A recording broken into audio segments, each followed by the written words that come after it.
Já passou isso aqui ali? Já ali, já passou no...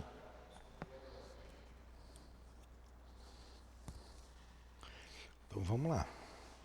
Nas voragens do pecado, não é isso?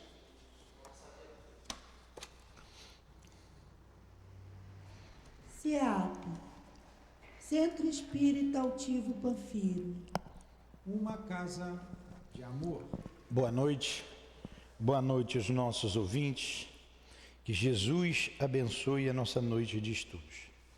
Vamos continuar com o estudo da obra da Dona Ivone, pelo Espírito Charles, nas voragens do pecado. Vamos ler o Evangelho, o capítulo 5, Bem-aventurados aflitos. Causas atuais da aflição. As vicissitudes da vida são de duas espécies, ou, se o preferirem, tem duas fontes bem diferentes, que é necessário distinguir, porquanto umas têm sua causa na vida presente, outras fora desta vida. Buscando-se a origem dos males terrenos, reconheceremos que muitos deles são uma consequência natural do caráter e do comportamento daqueles que sofrem. Quantos homens caem por sua própria culpa? Quantos são vítimas de sua própria imprevidência, de seu orgulho e de sua ambição? Quantas pessoas arruinadas pela falta de ordem, de perseverança, pela má conduta ou por não terem sabido limitar os seus desejos. Quantas uniões infelizes, porque foram resultado do interesse ou da vaidade, nas quais o coração não teve nenhuma participação. Quantas desavenças e discussões funestas teriam sido evitados com mais moderação e menos suscetibilidade. Quantas doenças e enfermidades são o resultado da intemperança e dos excessos de todos os gêneros. Quantos pais são infelizes porque não combateram as más tendências de seus filhos desde o seu princípio. Por fraqueza ou indiferença, esses pais deixaram que neles se desenvolvessem os germes do orgulho, do egoísmo e da tola vaidade, que ressecam o coração. Posteriormente, ao colherem o que semearam, admiram-se e afligem-se com a falta de respeito e a ingratidão desses filhos. Que todos aqueles que têm o coração ferido pelas vicissitudes e decepções da vida interroguem friamente a própria consciência, que procurem, passo a passo, a origem dos males que os afligem e verifiquem se na maior parte das vezes não podem afirmar: se eu tivesse feito ou se eu não tivesse feito tal coisa, não me encontraria nesta situação. A quem, portanto, devem todas essas aflições, senão a si mesmos? O homem é assim. Em um grande número de casos, o construtor dos próprios infortúnios. No entanto, em lugar de reconhecer essa verdade, ele acha mais simples, menos humilhante para sua vaidade acusar a sorte, a providência, a chance desfavorável, a má estrela, quando em verdade a sua má estrela está na sua negligência. Os males dessa natureza certamente constituem um número considerável das vicissitudes da vida.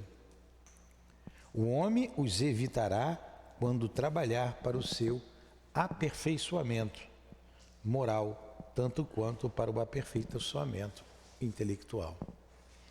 Belíssima essa página, né? Reflexiva. Jesus, nos reunimos mais uma vez em Teu nome, em nossa casa de amor, para estudarmos a doutrina espírita. Nesta tarde estudaremos o livro Nas Voragens do Pecado, da nossa irmã Ivone. Permita que ela nos inspire, nos envolva com seu amor, com seu carinho, com a sua amizade, bem como Charles, o espírito que com ela escreveram juntos esta obra, contando a história da nossa irmã e trazendo grandes lições para todos nós. Em nome desses irmãos queridos, em nome do altivo e de toda a direção espiritual da nossa casa de amor, em nome do amor de Leon Denis, de Allan Kardec, do nosso amor Lourdinha, do teu amor Jesus e do amor de Deus, nosso Pai acima de tudo, iniciamos então os estudos desta noite. Que assim seja. Vamos lá. A gente sabe que nessa trilogia, Nas Voragens do Pecado, Cavaleiro de Nomeé, o Drama da Bretanha, a gente vai estudar a história desde lá da noite de São Bartolomeu, em 1572. A noite de São Bartolomeu, precisamente, foi no dia 24 de agosto de 1572. E a dona Ivone já começou a relatar essa belíssima história. E nós paramos aonde eu peguei o livro da Adilane erradamente, o meu é marcado.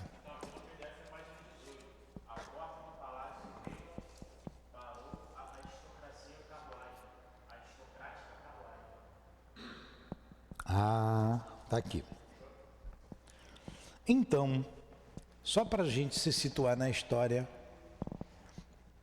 ela veio contando que 2 meses após esse massacre covarde, em nome de Deus, dos nossos irmãos protestantes, chamados pejorativamente de huguenotes, Paris ainda estava sob tensão.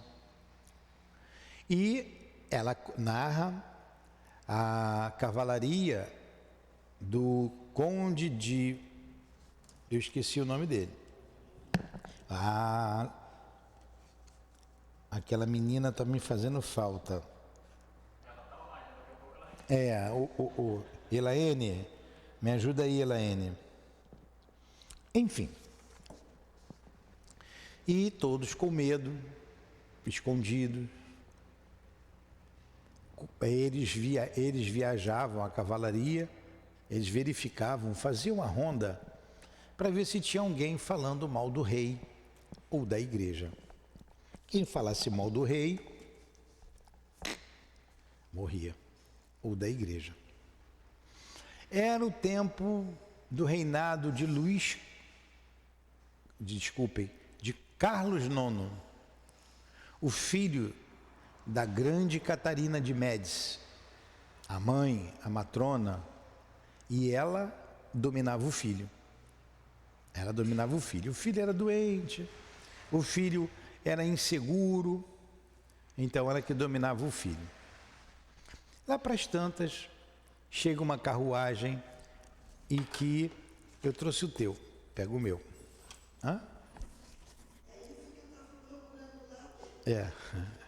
Acha o meu. E ela vem numa carruagem. Vamos continuar a história aqui narrada por ela, tá? Foi aí que a gente parou. Quem que fala muito?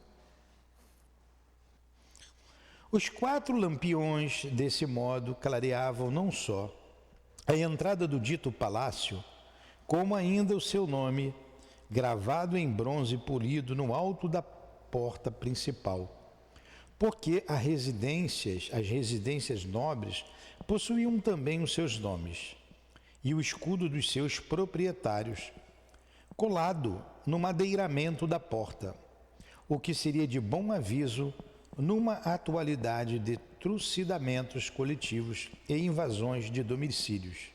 A graciosa habitação chamava-se, portanto, Palácio Raymond.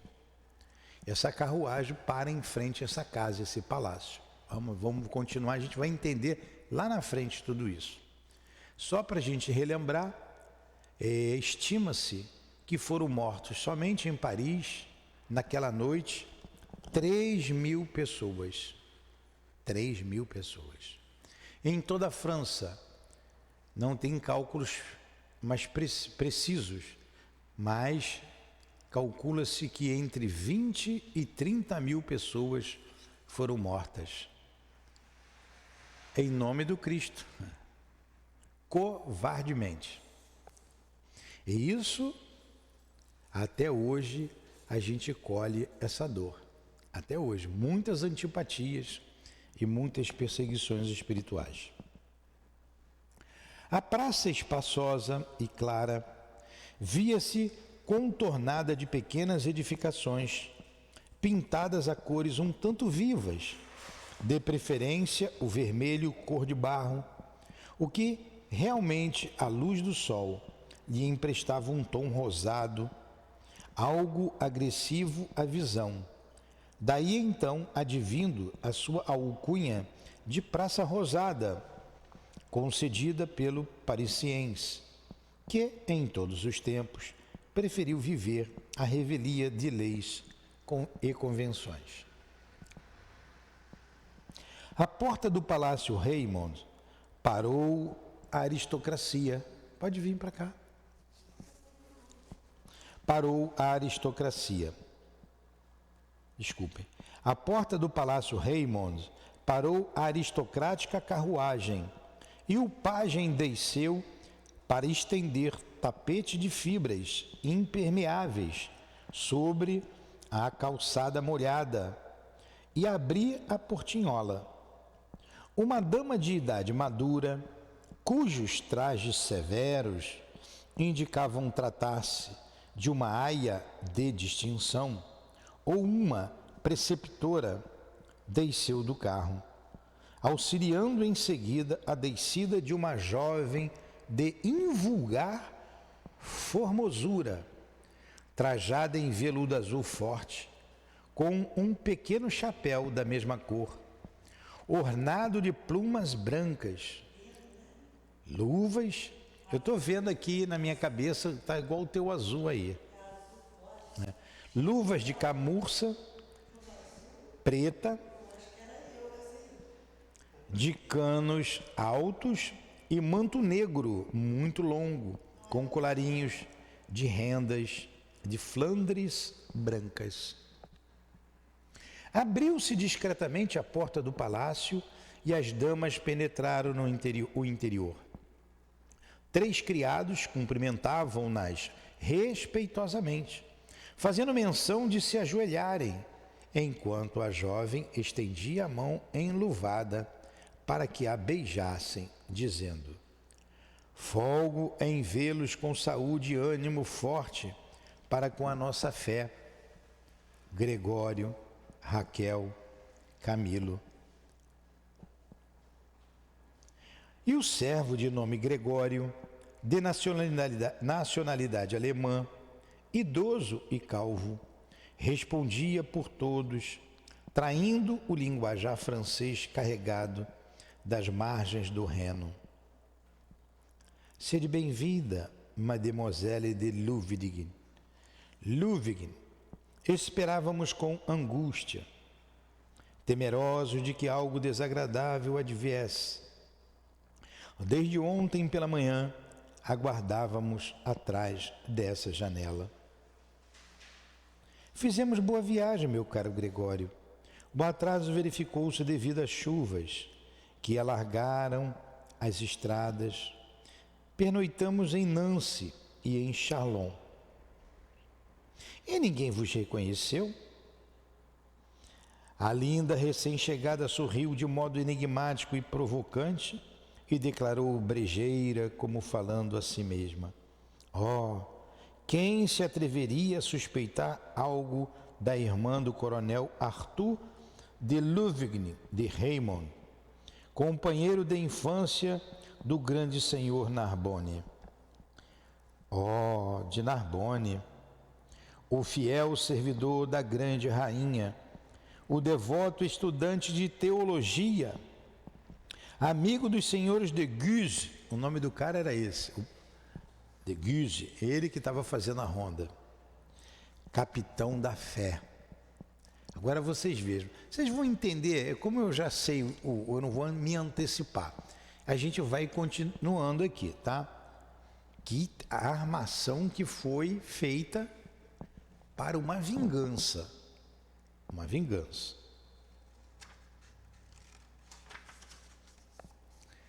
Gregório fez uma vênia como atemorizado, tornando-se pálido, e depois sussurrou, ao mesmo tempo que ensaiava um gesto para fechar a porta de carvalho chapeada de bronze que permanecia entreaberta. A carruagem era luxuosa, hein? Essa porta de carvalho era a porta lá do palácio.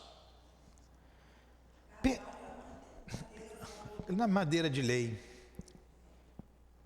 Perdão, mademoiselle, porém ouso prevenir-vos de que, desde nossa chegada aqui há 7 dias, deliberamos que minha filha Raquel passasse a se chamar Genoveva, em honra à santa padroeira de Paris. Ó, mudou até de nome, né? Para ser católico, porque eles eram protestantes, tá? Uma risada cristalina e displicente foi a resposta da singular jovem, a qual ia retorquir, talvez servindo-se de um remoque, quando o significativo bulício de tropa militar, em marcha lenta, ressoou pela praça com seus característicos tinir de espadas, tilintar de rédeas de cavalo chapeado de metal polido e as inconfundíveis patadas das montarias calçadas de ferro e aço sobre o lajedo rústico do chão. Vocês estão entendendo? Eu estou lendo devagar, para vocês entenderem. Não tem jeito, eu tenho que ler. É a história, é um romance. O servo espionou com susto para o exterior, empurrando em seguida a pesada porta, que se fechou com estrondo, e exclamou vivamente, o semblante alterado pelo terror: o senhor Narbonne! O senhor de Narbonne! Esse era o capitão da fé. Ele era terrível, ele que, ó... E foi ele que pegou a família dela toda, tá? A gente vai ver lá na frente. Cara, que coisa chata, né? A gente é linguarudo, né? Não controla a língua. Sim, sussurrou a jovem. Sim, sussurrou o jovem Camilo, seu filho, rapaz de 17 anos, louro e rotundo como o pai, mas de belos olhos castos como os de sua irmã. Enquanto palidez súbita respondeu pela emoção que dele se espossara. Sim, a cavalaria macabra do senhor Narbonne em visita aos bairros suspeitos de heresia e revolta. Reparai, mademoiselle, por estes intertícios da janela, que trazem o estandarte da Eucaristia de envolta com lanças, machados e arcabuzes. Olha, vinha com a Eucaristia, sabe que a Eucaristia é aquele feito aquele símbolo, né? Que a igreja usa, uma taça grande. Não, aonde coloca a hóstia. É aquilo. Hã? Um candelabro, né? Um candelabro. Ottilie Louvigny, gostou do meu francês? Dilatou os lindos olhos, cor do firmamento, e seu peito arfou precipitadamente, enquanto as faces se purpurearam de forte emoção. Ficou púrpura, vermelha, né?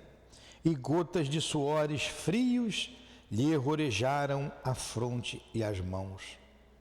Ela mobilizou ali toda a galhardia dos seus antepassados, que se cobriram de glórias desde as primeiras cruzadas.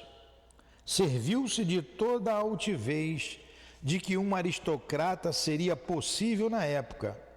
Ergueu a fronte em sinal de intimorato desafio e valor pessoal, e murmurou como para si mesma, enquanto se desfez do chapéu: Luís de Narbonne, vou finalmente defrontá-lo face a face.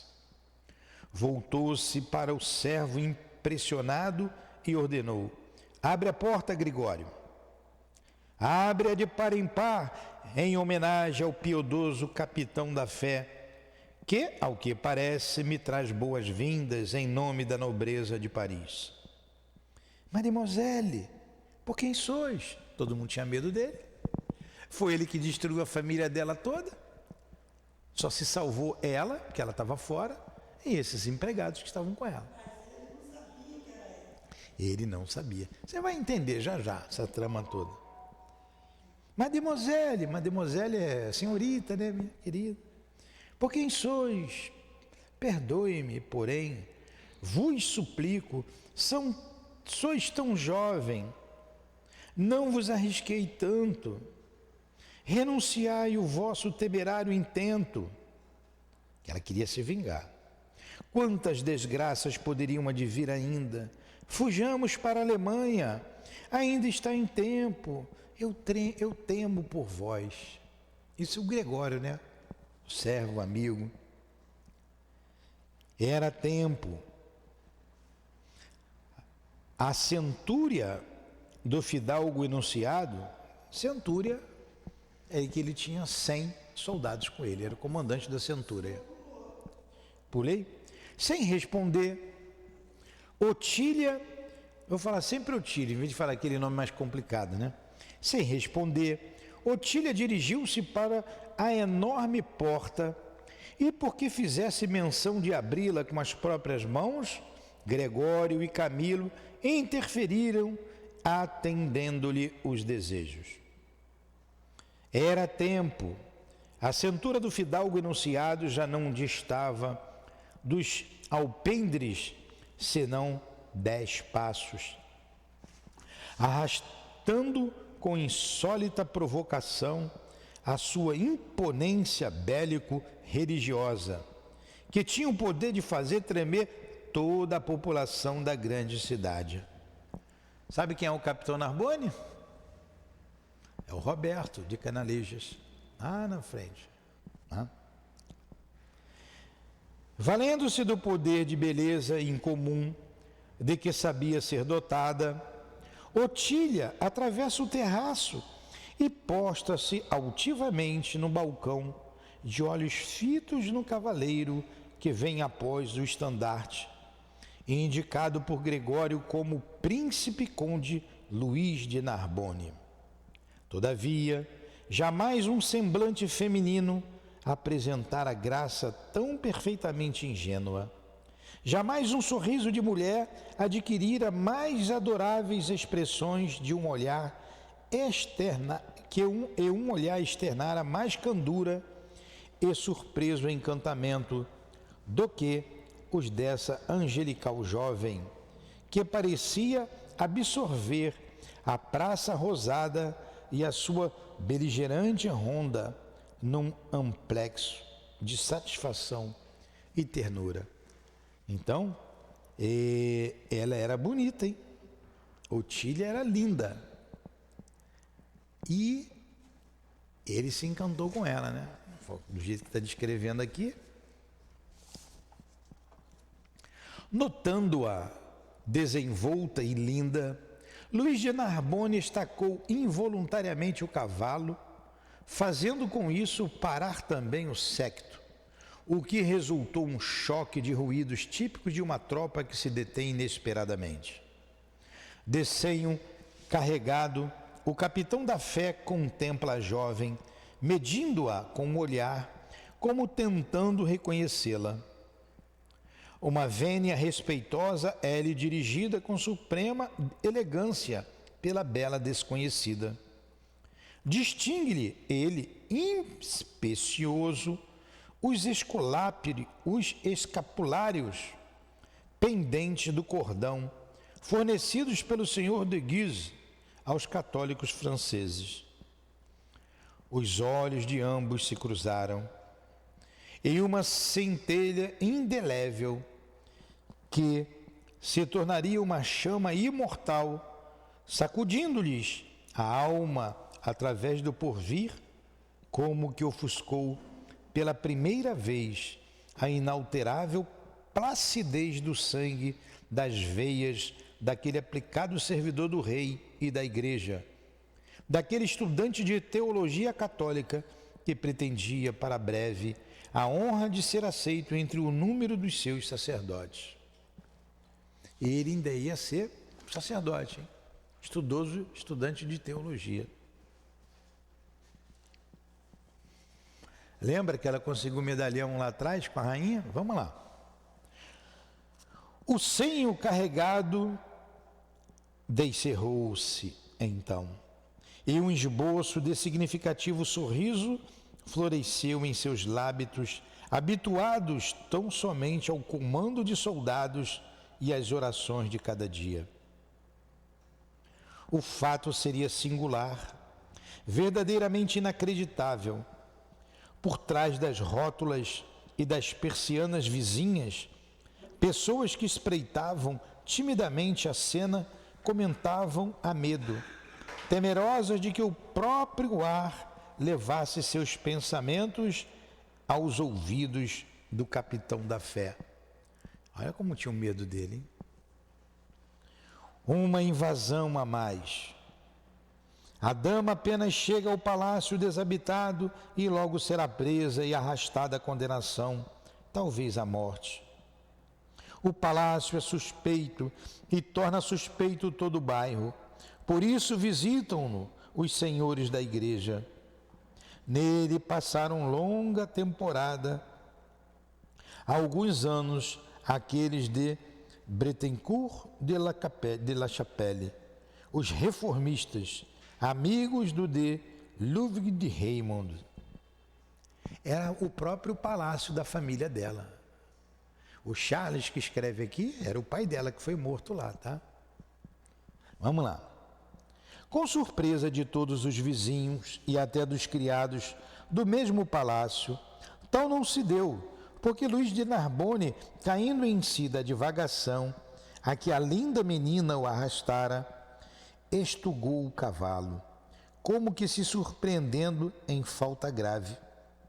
Prosseguiu na marcha comum até que, entrando na ponte, fez alto inesperadamente pela segunda vez, torceu as rédeas do seu belo normando e voltou-se displicentemente para verificar se a desconhecida permanecia no seu posto de observação. Permanecia com efeito. E outra vênia tirada em cerimônia idêntica à primeira, concedida pela recém-chegada ao capitão da fé, que agora sorri sem constrangimentos, surpreende Gregório, Raquel e Camilo, os quais a si mesmos confessam não mais saberem se deverão sentir terror ou confiança, em virtude do que acabo de presenciar. À tarde, para surpresa dos tímidos habitantes da Praça Rosada, o séquito por ali mesmo retornou, em vez de observar o itinerário costumeiro, por outros bairros afastados. Luís de Narbonne modera a marcha diante do Palácio Raymond e investiga indiscretamente, com um olhar interessado, as janelas de vitrais com motivos bíblicos. Otília de Louvigny assoma ao balcão sorridente e arrebatadora, os cabelos cor de ouro inteiramente desnastrados, soltos, né? Eu não sei o que é desnastrados, não sei o que significa isso. Cabelo desnastrados. Qual aparição celestial ou figura lendária das margens do Reno? E audaz e inconsequente, atira ao estudante de teologia um botão de rosa rubra, rosa vermelha. Danadinha, né? Desmonta-se o escudeiro do encantado fidalgo, apanha a preciosa dádiva, a um sinal do amo entrega-lhe, e o cortejo, precipitando a marcha e enchendo a praça do bulício bélico, desaparece em uma curva mais além. Otília de Ludwig-Raymond então volta-se para sua aia e preceptora e exclama arquejante as feições duras. O que é uma preceptora? É aquela que educa. Tinha esse, é uma professora, mas que educa em todos os sentidos a pessoa. Antigamente tinha a figura do preceptor. A antiga Roma.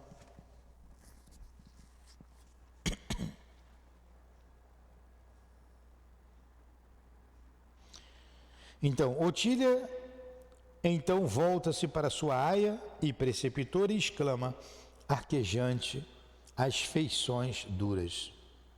Arpoei a fera dama blandina. Arpoei a fera dama blandina. Entendeu, Adilânia? Olha o que ela disse. Arpoei a fera. Quer dizer, fisguei. Ele sentiu, joguei a rosa, ele desceu e ela sentiu, né? E juro... Jogou a rosa, presta atenção. Deixa isso de lado, presta atenção. Aí ele desce do cavalo, pega a rosa e devolve lá o amo. Arpoei a fera, dama blandina, e juro pela honra da minha crença de reformista luterana e pela memória de meus pais e irmãos trucidados sob suas garras, que não escapará aos meus tentáculos vingadores. Bonita, mas... como é que a gente vai dizer? Vingativa. Olha o que ela disse. Porque a família dela foi toda trucidada por ele.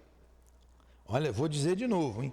Que isso tem que ficar na nossa cabeça para o resto da história dos 3 livros. Arpoei a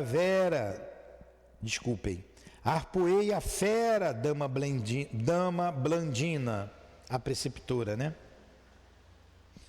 E juro pela honra da minha crença de reformista luterana.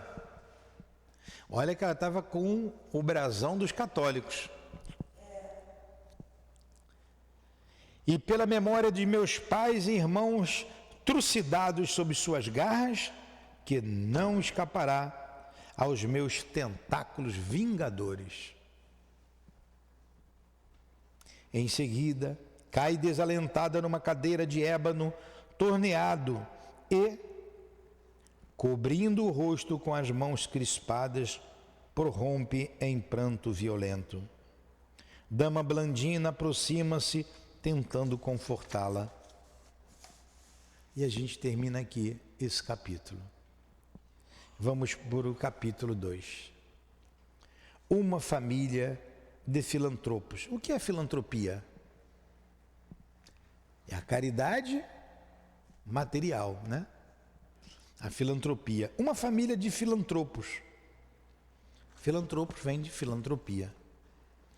No extremo nordeste da França, às margens do Baixo Reno e muito próximo de terras da velha e sugestiva Alemanha, existia uma antiga família de autênticos nobres, os quais, segundo os próprios pergaminhos comprovavam, descendiam de um fidalgo francês de origem alemã por linha materna, co-participante das primeiras cruzadas.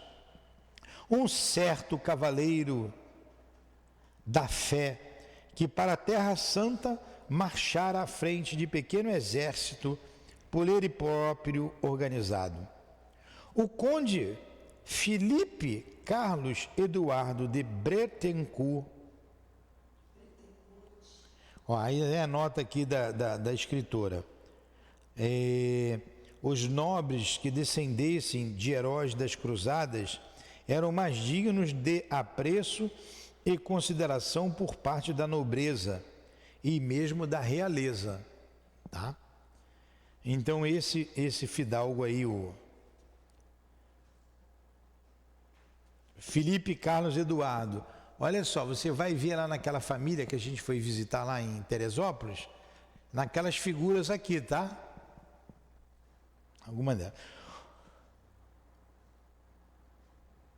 Pela época que evocamos, ou seja, nos tempos de Catarina de Médici, essa família possuía ainda o seu castelo nas mesmas terras, com uma diferença, porém, de que a construção deste datava apenas do século XIV, sendo, portanto, relativamente novo no século XVI.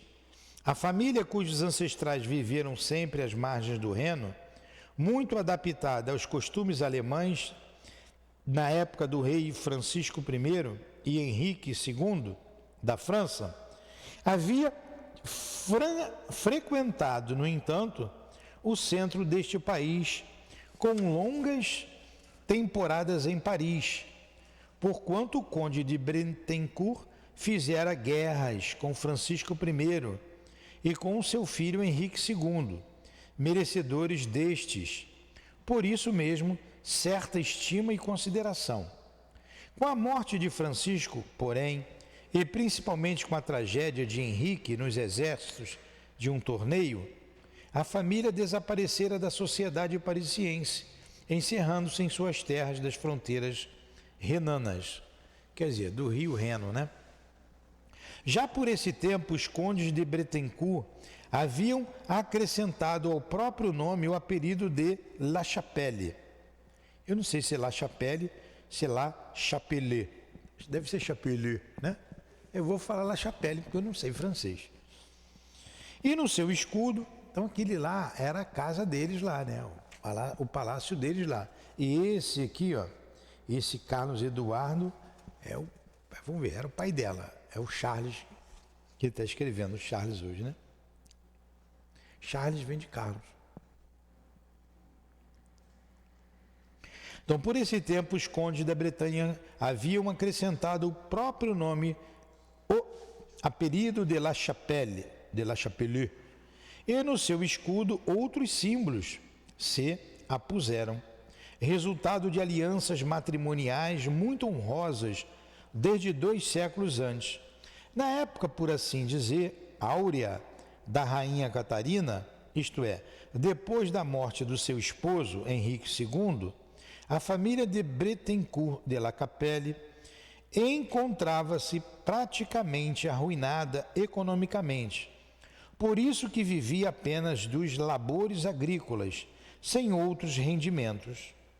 Diziam dela que desde o advento da reforma surgida na Alemanha por Martinho Lutero, então Martinho Lutero, em alemão Martin Luther, 1483 a 1546, foi um sacerdote católico agostiniano e professor de teologia germânico, que foi a figura central da reforma protestante. Então a gente tem Martinho Lutero na Alemanha e tem Calvin na França. Calvin também era um sacerdote. São os reformadores protestantes. Então foi a primeira reforma. Eles foram contra algumas... Eram contra algumas atitudes da igreja. Várias, não foi só uma, várias. Mas a principal foi a cobrança da...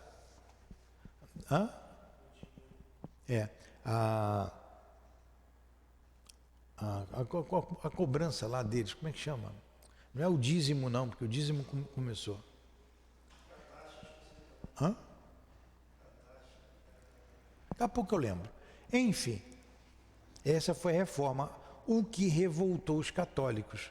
Porém, a rainha Catarina de Médici usou esse artifício por outros interesses econômicos e políticos, tá? Aí incitou o povo católico e foi. Hã? Não. Indulgência. As indulgências. Principalmente contra as indulgências. O que é a indulgência? A indulgência é você comprar o reino dos céus. Hoje os protestantes são os evangélicos, tá? São os mesmos protestantes. As coisas foram abrindo, você tem aí várias igrejas evangélicas, várias denominações. Então, com Martinho Lutero, em 1517, seus últimos avós a ela se haviam de boamente convertido, o que a fizera cair no desagrado de grande parte da nobreza, muito embora Francisco I e Henrique II houvessem fechado os olhos ao feito, ou por conveniências políticas e militares, ou por lealmente estimarem seus antigos e fiéis servidores. O certo era que na ocasião que levantamos do ouvido, quer dizer, do esquecimento, viviam os Bretencourt de la Capelle, vida muito austera e trabalhosa, entre o amanho da terra, estudos e meditações acerca das Santas Escrituras e da nascente teologia protestante, e dedicados a obras piedosas em favor dos infelizes que transitavam por seus terrenos e para além deles, até as fronteiras do Reno. Reputavam-nos portadores de costumes severos e edificantes qualidades morais. Seus jovens militares haviam deposto as armas, dispensando-se dos serviços do rei, a fim de evitarem os assassínios nas guerras, procurando assim honrar o 5º mandamento da lei, não matar, né? Não matarás, preferindo as batalhas o uso do arado, sendo as suas mulheres dignas e virtuosas a toda prova. Seus representantes do momento eram as personagens da presente narrativa. O velho casal condes Carlos Philippe de Bittencourt de la Capelle e Carolina Caimont. Seus filhos varões, Carlos Filipe II, o primogênito, médico e teólogo luterano, espécie de pastor moderno das igrejas protestantes. Clovis Filipe e Filipe Eduardo, oficiais militares que abandonaram a espada pelo amanho da terra. Filipe Rogério e Paulo Filipe, jovens estudantes de ciências médicas, como o irmão, e uma menina jovem de radiosa formosura angelical e graciosa, qual uma figura de lenda, cuja firmeza de caráter e elegância de maneiras seriam o seu maior atrativo, porquanto raros eram tais predicados entre as damas da França por esse tempo. Essa menina, em encantamento dos pais e dos 5 irmãos varões, mais velhos do que ela, anjo bem-amado da família, que nela preferia enxergar a estrela protetora que irradiava alegrias e doces promessas no velho e pacato solar, chamava Ruth Carolina. Olha só, Ruth Carolina. E nascera quando maior era o entusiasmo de seus pais e irmãos pela crença da reforma. Ruth Carolina é a nossa irmã aí, a Luguevi, como é que é o nome dela? Otília. Então ela se chamava Ruth Carolina, tinham 5 irmãos e os pais dela, uma família grande. Ela era o xodó da casa, né? Linda menina. Vocês estão começando a pegar a história.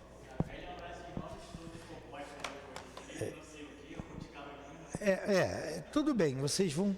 A Dilane, você já está dormindo, Dilane? Acorda. né? A Ruth Carolina. Aí está a história interessante. Ou está desdobrando para ir lá ver a história. A existência decorria feliz para esses pacientes luteranos, muito mais cristãos do que verdadeiramente reformistas, que, bondosos e sinceros, se rodeavam de saudades e expressões, rodeavam de suavidades e expressões fraternas ao enlevo dos ecos amorosos do Sermão da Montanha, o qual estudavam diariamente, sedentos de uma aprendizagem eficiente de assuntos celestes sob a proteção do mestre da Galileia, dedicando-se igualmente ao cultivo das artes e da música, tanto quanto a época poderia comportar, pois estava-se na Renascença e a França, desde os dias de Francisco I, despertava para as realizações brilhantes. Eram, portanto, intelectuais de elevada formação, estudiosos, cultos, mental e moralmente avançados para a época em que viviam. Carlos Felipe II, o primogênito, além de médico graduado por escolas alemãs, era também delicado poeta e sabia criar versos dolentes e enternecidos, inspirados no bucolismo das lides cotidianas da velha habitação da família, os quais sua mãe, o bucolismo vem de bucólico, bucólico vem daquela terras distantes, como é que é,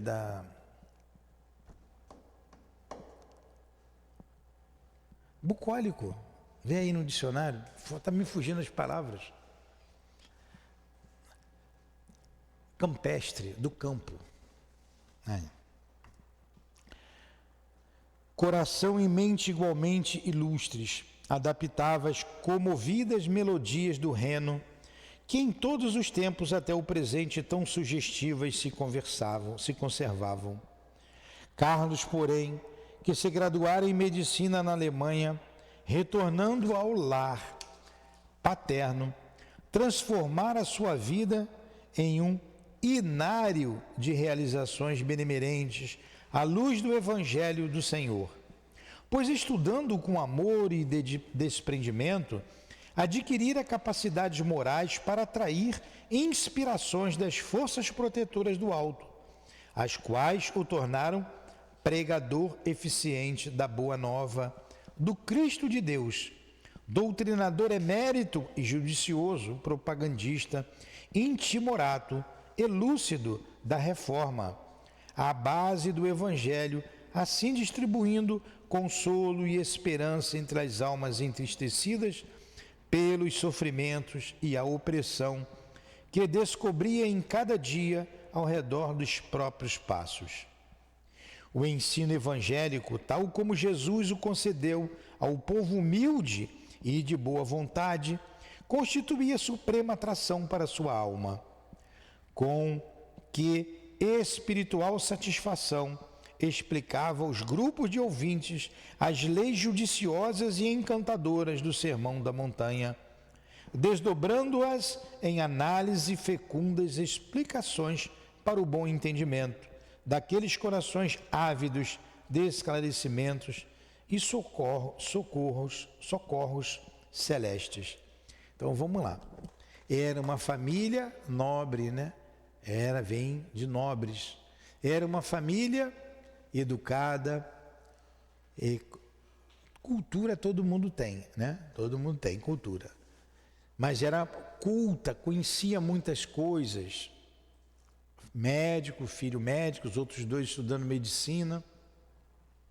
Poeta, se davam uma boa música e foram adeptos do protestantismo, o que foi um grande passo a reforma protestante. Depois se perdeu. Não é a mesma coisa hoje o que fez Martim Lutero na França, Martim Lutero na Alemanha e Calvin na França. Não é a mesma coisa. Tanto que você tem até hoje a igreja luterana, né?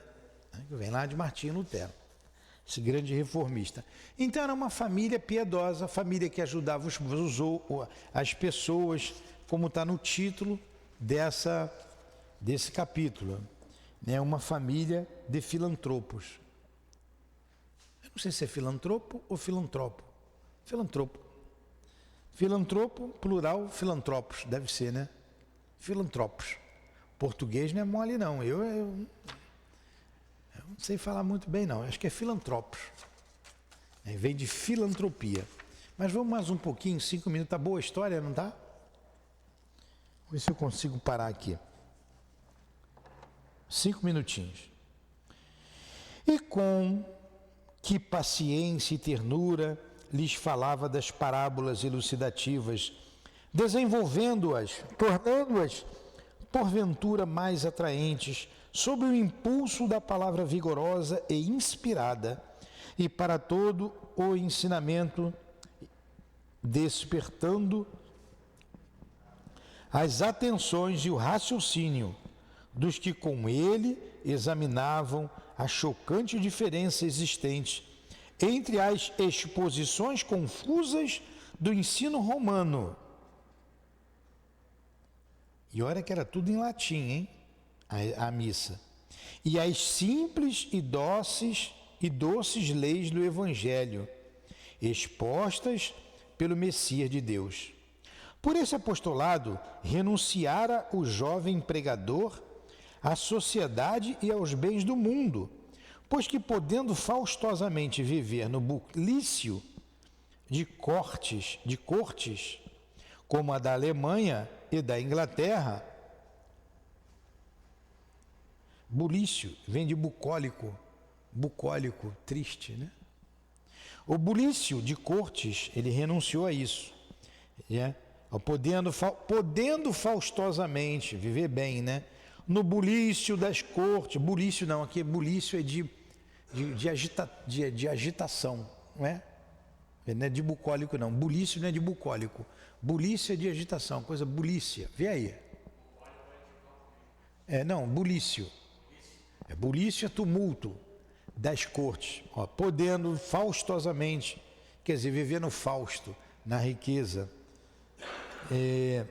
agitação, né? Bulício é agitação, desordem, das cortes, como a da Alemanha e da Inglaterra, onde a reforma já assentara bases sólidas para os avanços do progresso, preferia a convivência dos humildes e sofredores das margens do Reno e o dúlcido ambiente da família, que para ele seria oásis celeste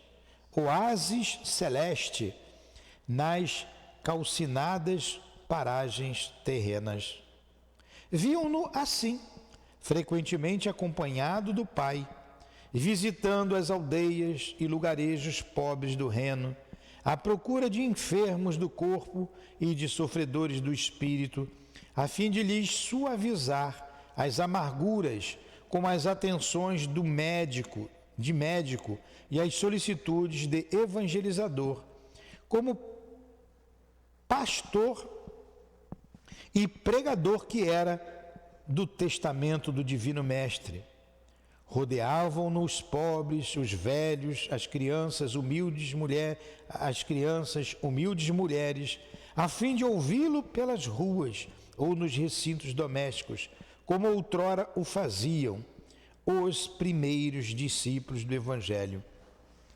Então lhes falava daquilo que jamais fora franqueado a um aprendizado eficiente para o povo, isto é, a personalidade real e não lendária do Redentor dos homens, de sua doutrina de amor e de esperança, de suas teses e sentenças edificantes, as quais descedentavam aqueles corações contristados pelos infortúnios, apresentando-lhes um mundo novo a conquistar por meio da observância e prática de tão enaltecedoras quanto sublimes lições.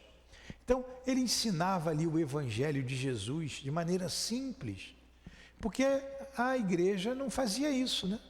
A missa era e continua sendo até hoje um ritual. E naquela época o padre ficava de costa para o povo e fazia a missa toda em latim. Quem sabia latim acompanhava, quem não sabia, o povo mal sabia ler e escrever na sua língua. A reforma protestante foi um grande passo, pena que se perdeu. A par disso, eis a numerosa família dos Filipes, distribuindo entre os pequenos e pobres da região o que as suas searas produziam, além do necessário para o equilíbrio da mansão, pois as colheitas dos campos agrícolas dos Bretencourt de la Chapelle eram formosas pela abundância dos seus produtos, colheitas que cresciam de ano para ano, quais bênçãos dadivosa dos céus, explodindo no seio da terra cultivada, como se o Criador desejasse premiá-los pela dedicação ao trabalho e ao bem para com os que nada tinham. Seus tributários, considerados homens livres, mas não eram que colonos judiciosamente recompensados pelos serviços prestados ao patrimônio, e não raro o próprio chefe do solar, o velho conde Filipe, com um ou outro dos filhos, lá estava no campo ou nas oficinas, nos apriscos ou nos moinhos, colaborando com os servos, animando-os com o seu valor pessoal ou ensinando-lhes novos métodos de trabalho trazidos da Alemanha ou da distante Inglaterra, sempre mais progressistas.